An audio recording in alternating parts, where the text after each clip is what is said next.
ana gafar ne gari. Malam gari An tashi lafiya. lafiya. Ya gida Wallahi gari. alhamdulillah.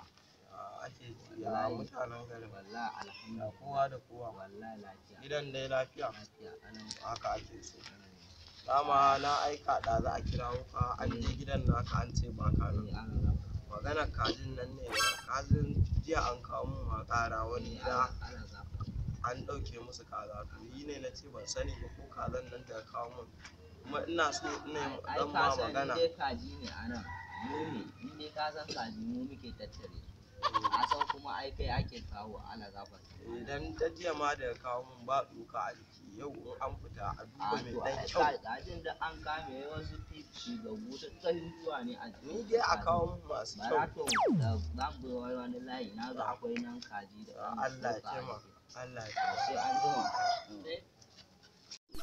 Mu gargaɗe mai gina ra min mugunta. To gargaɗe mai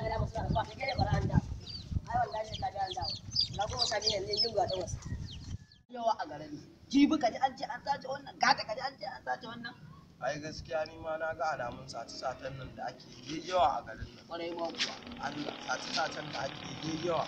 gaskiya yawa kuwa ya kamata salamu alaikum tabbata amma alaikum ran ka Rawa kaji dai wannan da ya tare da shi zai sata mun ka sai ya ce ba an kawo ba shi cika shi zauna a nan.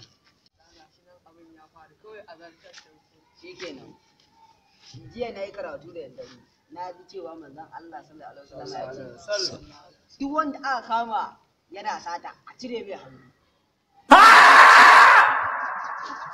Ranka ya daɗe ina da magana. na'am Wanda ake siyarwa fa.